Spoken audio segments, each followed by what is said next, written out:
goormaad iska hortimaadeen nidaamkii askarta ee siyaad barre sidees isaga hortimaadeen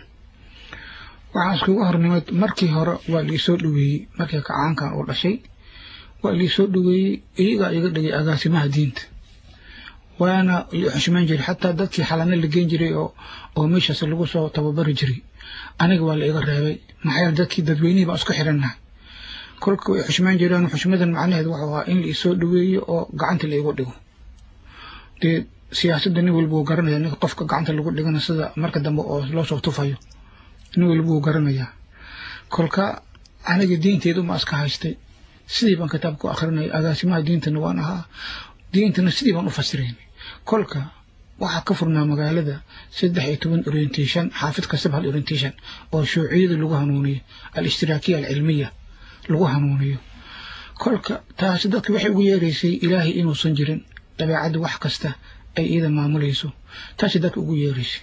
dad badan oo Soomaali ah oo arintaas ciidan u noqdeen way jiraan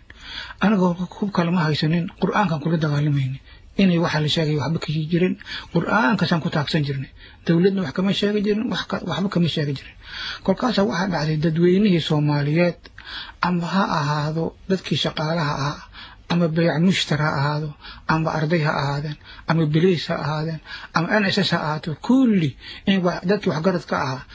in kitaabkii lagu soo ururay oo iyagii orientationadoodii in wax qiimo badan aan lahayn xooga yar caruur iyo xooga haween ay maahay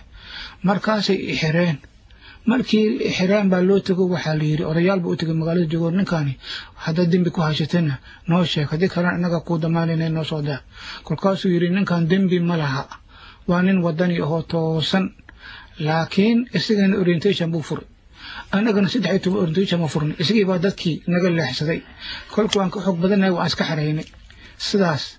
ayay ku jawaabeen waxa jirtay markaa Sheekh Maxamed muddo fara badan oo sanada gaaraysa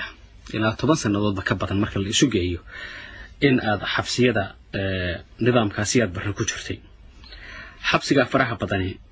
yani sideebu raad ugu yeeshay ama ta'thir go'aankaaga baridda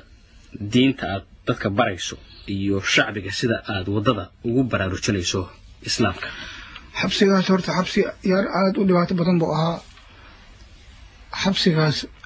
wax alla wuxuu yeelay xagga mabda'ayga xagga caqiidadeyda ma jirin xataa markii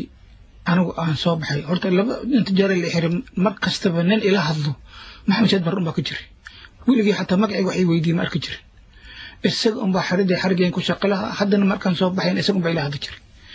kolka markaan soo baxay waxaan ku yiri aniga haddii markii hore aan wadna lahaa maanta wadnay ka sii adag yahay baan ku yiri markaan ka soo baxay anigu xooga dhabaatan iga muuqato xabsiga aan ku soo dhibooday maxaa yeelay ilaahay baa qadarin maaha waa adigoo nool baad ka bixaysa ma aan lahayn kolka sidii baan ku waday markii xabsiga hore aan ka soo baxay waan xanuunsaday dibadaan u baxay waan la soo qalay markaan ladnaadeen hadda kitaabkan bilaabay markaan bilaabay dadkii 9 cashir markaan u galay iyo haddana la igu celiyay maxaa yeelay kolka hore waxa la moodayay dadkii inaan ishalmaanay dadkii baa ka soo daray kolkaas adeed ma aragtay kaas la igu ceshay kolka adigu deed sideedii wax iska bedel ah oo anigu caqiidadeedii ama nashaadkayga wax iska bedel ah ilaahay iguma ridin ilaahay baan ku mahadlay